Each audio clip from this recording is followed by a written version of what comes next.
This is planning for your writing based on analysis of the question, organizing your ideas ahead of writing, writing itself, evaluating what you have written, revising and refining what you have written, addressing errors. The first step is to plan. This must be on the basis of the full question. Do not get distracted by specific words in the question. As a result, many test takers see a key topic word and then write an answer, but fail to answer the question fully. You must analyze the full question, identify the different parts to the question, clarify the specific topic, and understand the complete requirements in the question. Can you afford the time to plan your essay? You cannot afford not to plan. Firstly, it is vital you analyze the question and ensure your answer addresses the question completely. Secondly, it is better to separate tasks of idea generation and writing. It's difficult to do this at the same time. Finally, spending a little time planning at the beginning can save you time when writing and crucially addresses all the IELTS assessment criteria, so you will be more efficient and more effective. Next, you will want to identify all the key words. Underlining or circling these in the question can help focus your mind on what you need to write about. Then think of synonyms for these key words. For example,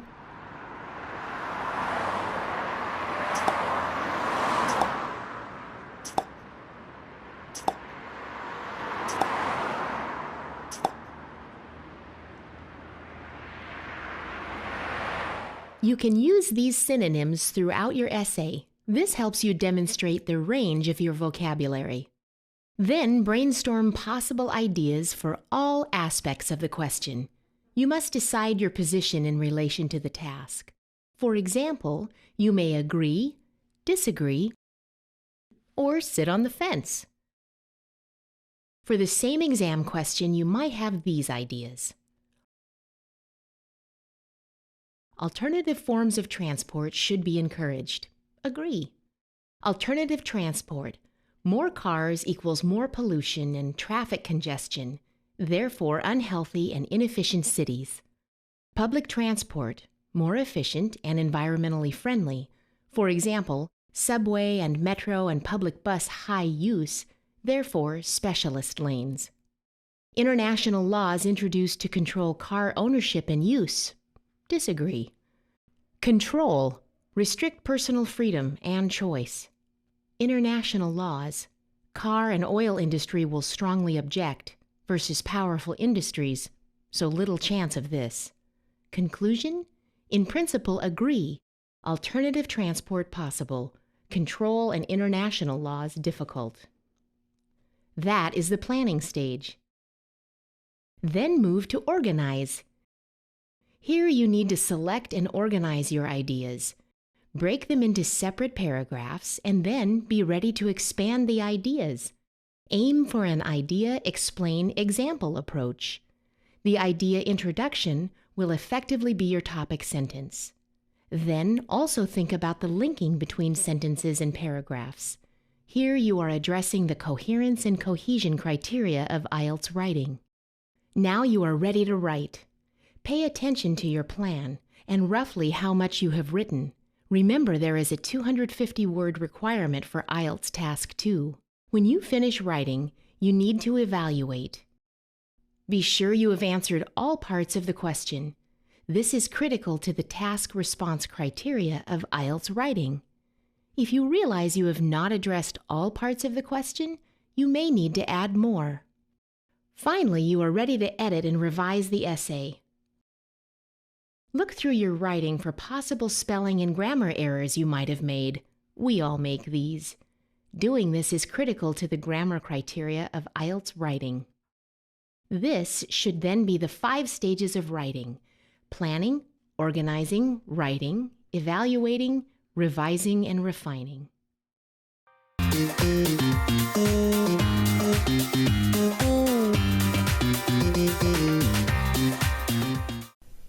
So, you've decided to take the IELTS exam. Good for you. It's the test for study, work, and life. The IELTS writing test is divided into 2 tasks. The first task differs depending on the module you are taking. There are 2 IELTS modules.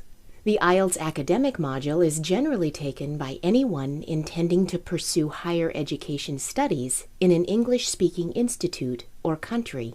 The IELTS general training module is generally taken for immigration or employment purposes. Here we look at the criteria of task response for writing task 1 and task achievement for writing task 2. These represent one of 4 criteria on which you will be tested. Look for the other 3 criteria in other videos. These criteria focus on the degree to which the exam question has been answered properly. In the academic module, there is a writing task of at least 150 words where you should summarize, describe, or explain a table, graph, or diagram. You might be expected to make comparisons too. Successfully negotiating this academic task 1 means you will need to identify all the key features in the diagram. You might lose marks if important details are left out. Provide sufficient detail for a meaningful explanation. Not too much detail, not too little. Ensure accuracy when referring to data or describing trends or processes. It's important to write a clear overview. This means summarizing the most significant trends or features from the data or information in the diagram. This is not simply an introduction to the topic. That's a common mistake. Here's an example of identifying significant trends. Looking at this graph, we would say, from the graph it is apparent that participation of both men and women in full-time employment has increased over this time period. However, while the numbers of women are generally increasing, the numbers of men in part-time employment are fluctuating. In a question requesting a process description, the overview might identify the key stages in the process. For instance, how many stages there are and what each are, briefly. In the general training module, there is a letter writing task of at least 150 words. In this task, explain the reason for the letter. Include all the points mentioned in the question, and use a consistent and appropriate tone. In both modules, Task 2 is a short essay task of at least 250 words. You are expected to present your opinion on a specific topic, supporting your ideas with evidence. Task 2 contributes more to your overall writing mark than Task 1. To master Task 2, you will need to respond completely to all parts of the question. Develop and support your ideas. Don't just mention them in a single sentence and move on to the next idea. Add explanations, examples, or experience. Ensure your opinion is clear in your answer. Make sure you underline key words in the exam question, identify how many parts there are to the question, and make sure you do everything you are asked to do. Before you write, plan your ideas, though keep them relevant, then group and sequence them. Spending 2 to 3 minutes doing this can save you time when you are writing. Follow the recommended timings for each task and meet minimum word counts.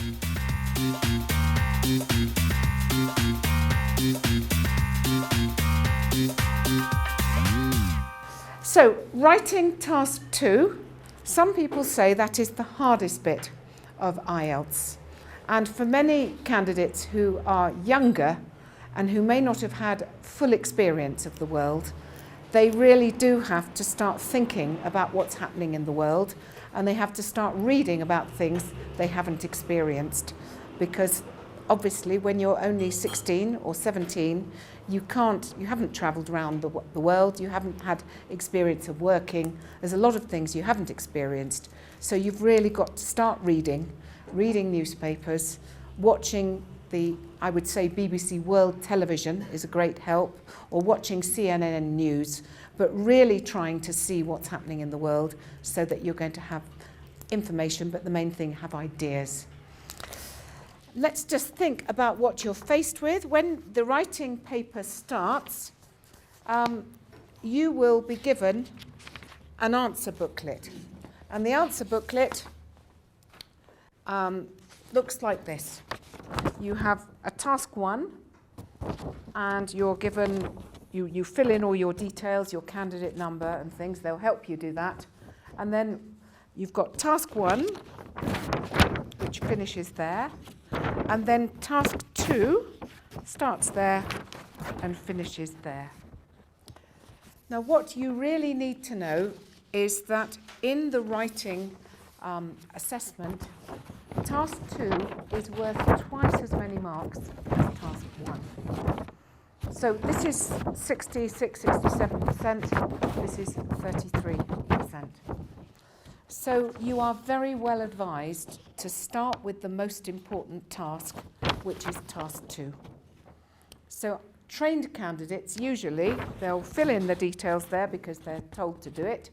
When they say, now you may begin, turn this page over and get started here. Make sure you write enough because it's the most important task. And it's weighted, and as I say, it's twice as important. So how many words do you have to write and how long do you have? You've got 40 minutes. Does anyone know how many words you have to write? 250, that's right. Now, it's fine if you write more than that. It isn't fine if you write less than that. And it will probably get penalised. So you really do have to, that's the first bit of training, is to be able to write enough in 40 minutes. Okay, now what else is difficult? What are they looking for? You will see on the answer, again on the answer sheet, or in any book of tests, they will tell you, they're going to, and you'll see on the here that you've got 4 spaces for them to write their marks. What are the things that they are looking for? What are the 4 things? Does anyone know? Grammar's going to be part of it, that's right. We call that, we'll just call that grammar, that's right, okay. Vocabulary, definitely. Similar to the speaking, both of them. We want error-free sentences, okay?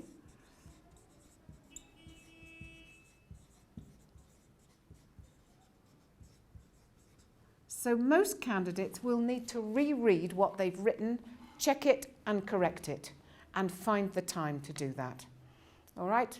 Most native speakers have to do that when they write, but you're not native speakers of English. Your English is being assessed. You've got to find time to reread. And generally, I would say reread each paragraph you've written before you go on to the next one, because you may find you just don't have time at the end. So those are 2 of the things. What are the other 2? Sequencing, that's right, connecting, sequencing, organisation of the information that you've given, and that in examine, that's, they call this cohesion and coherence, which most people don't necessarily understand, but what it means is good paragraphing,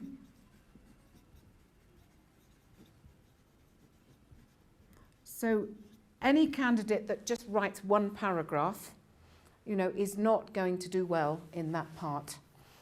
And you've got to organise the information. And it's difficult to do that if you don't plan before you start. So, you know, it needs to have logical order of information.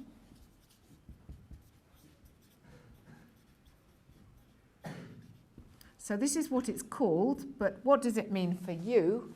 And it means good linking.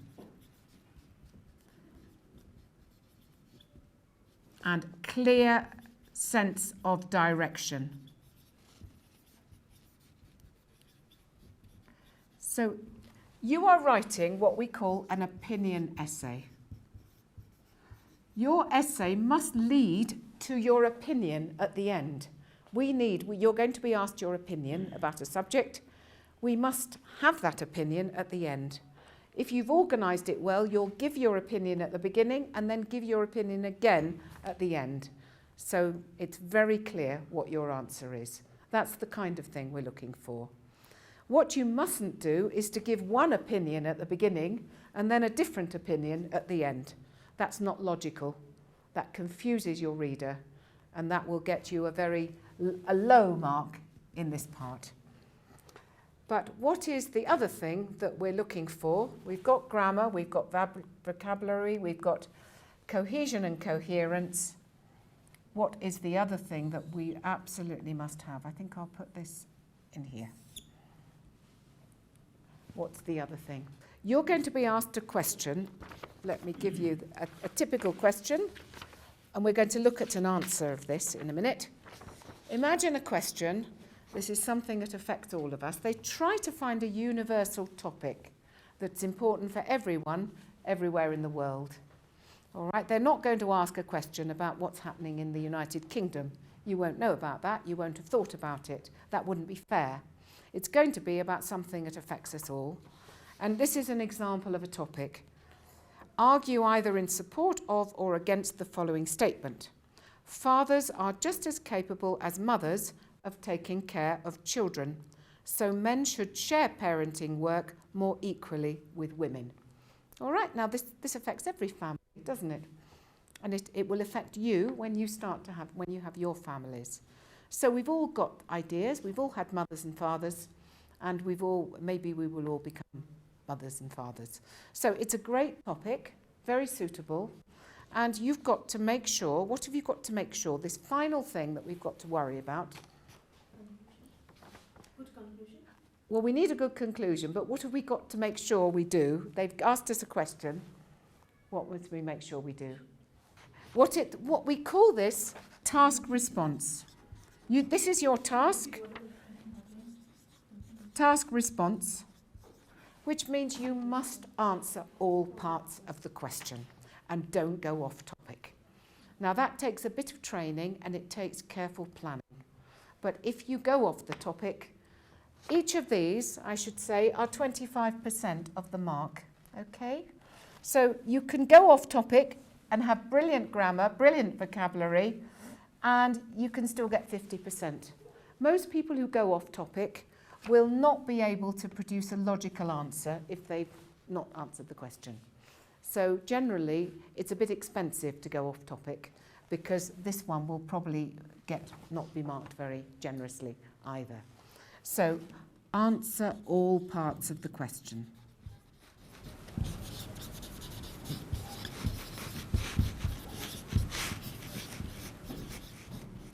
Sometimes they ask you two questions, and you've got to make sure you answer both of them.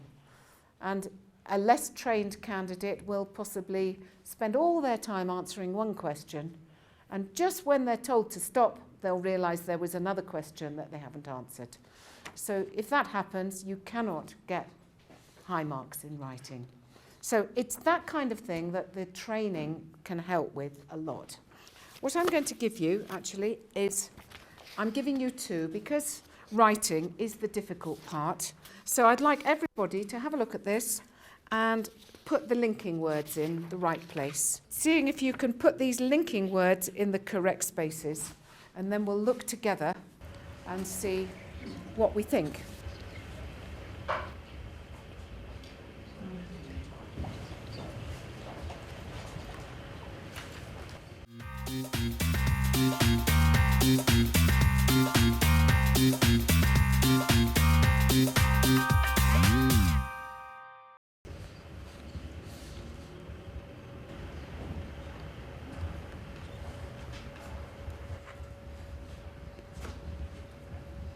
So not every answer will follow this plan exactly. It depends on the question. And this question, sometimes they give you a statement and they say discuss both views. You might have some people think that women should spend all their time at home looking after children and not try and work. Others think that women and men can equally parent. Discuss both views. You might get something like that. We didn't have a question like that this time. We just said argue for or against this idea. All right, that's what you had to do. So you didn't need quite so many paragraphs for that. And this candidate, whose work we're going to read out in a minute, they've done it in 4 paragraphs. But it's perfectly all right to use 5 paragraphs. And so that I want you to think about the planning. What you should think about is you're going to use 4 or 5 paragraphs in your answer. Make sure they're well organised and logical. That's the main thing. So, but as I say, this person who wrote this is a Japanese candidate actually. He wrote 4 paragraphs. He's written, easily enough, he's written 268 words. And he's got an introduction and a conclusion, and that's what you must make sure you always have. All right, let's try reading it out then. Uma, can you start reading the first paragraph for us? In the home, especially in developed countries, and this causes a lot of people to think women should have the same rights and responsibilities as men.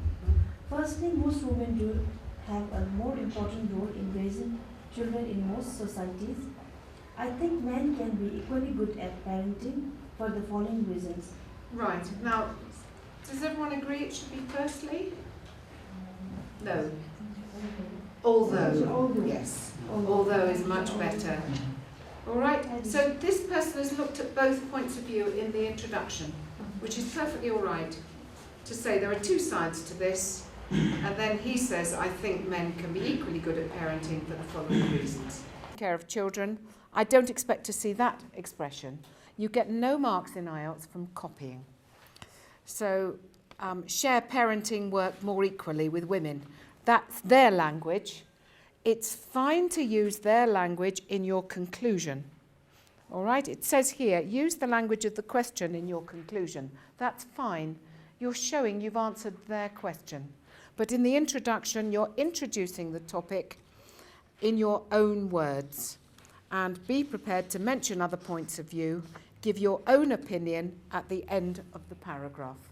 And that's exactly what he's done, okay? So let's have, Sonam, could you read the next paragraph? Automatic washing machine and dishwasher housework does not take so much time for a parent who also has a job outside the home.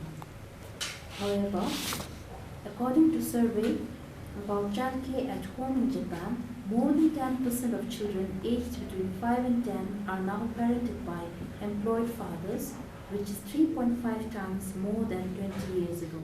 Right, now do we all agree that for is however? The same idea or is it a different idea? It's different. Is it a different idea? He's produced an example that is showing that fathers do much more now than they did 20 years ago. And he's talking about women are able to do more because of all the housework help. So is however right? That's much better. Now, can you start a sentence with such as? What can you start a sentence with? For example, that's right. So, for example goes in number 4. What goes in number 3 then? Such as. Such as is fine in the middle of a sentence. For example can go in the middle or at the beginning. And never at the start of a paragraph. Never start a paragraph with for example. You should have a general idea first at the beginning of a paragraph. Okay, so we've got one paragraph there that with an idea that says that women can more easily join the workforce because the work they used to do at home is done by machines. Okay, that's a very good, relevant idea. Let's go for the next one. Ram, could you read the next paragraph? Fathers can also be better than mothers at teaching the children to have courage and vision. Mm-hmm. For instance, an article I read recently by a child psychiatrist reported that children who have frequent contact with their fathers are much less likely to get bullied at school. Okay, I agree with all your spaces. All right, 5 is second main idea that's relevant to this question. And he's saying that it has a positive influence for children to be fathered for children to be parented by their fathers. And then number 6 also is absolutely fine. And then number 7, for instance. You can start a sentence with for instance. Okay. So all those linking words really make this is what makes cohesion and coherence. You know, the paragraphing is very, very important. Each of these paragraphs have got a different idea. The first one was machines do women's work, so it's fine for them to be outside the home working. And the idea in the second one is it's good for children to be parented by fathers. And he gives a good reason and an example. All right, so those are 2 relevant ideas that support his opinion that it is just as good for fathers to parent as for mothers. Okay? And then his conclusion is using some of the language of the question and gives his opinion again. Now that's the kind of thing that you should try and do in your task 2 writing. Your writing should be relevant. In other words, you must answer their question, task response. Okay? Read the answer and the question carefully, address all parts of the task. Don't miss one of the questions. You know, sometimes, some of you wrote an essay on vegetarianism last week, and the question was, being a vegetarian is a healthier lifestyle choice and is better for the environment. And nearly everybody wrote a lot about healthier lifestyle choice, but some people didn't say anything about the environment. And that isn't okay if you want a good mark in this writing. You must answer all parts of their question. Then it needs to be impersonal. I don't expect to see the word my or our or us or you. I expect they all the time. You know, it and they.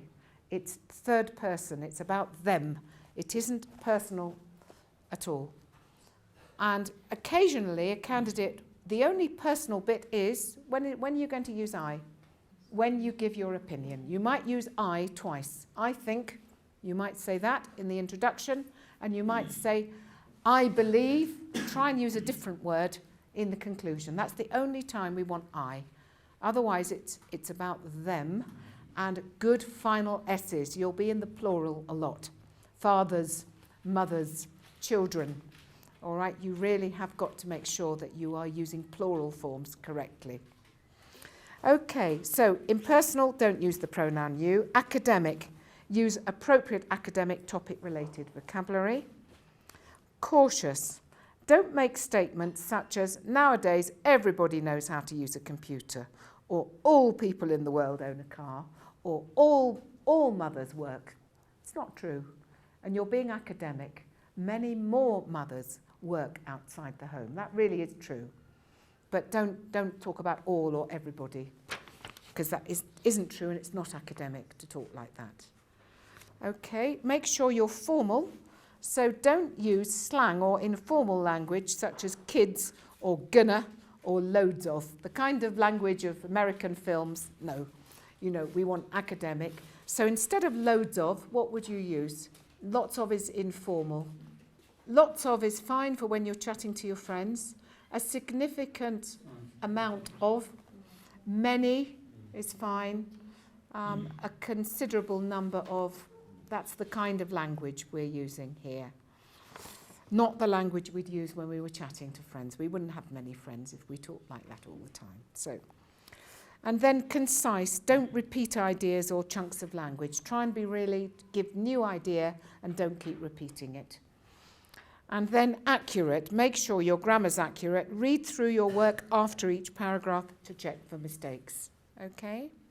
Then continuous, what we've said before, use linking words and connectives to make sure your paragraphs and sentences are clearly joined together and make sense.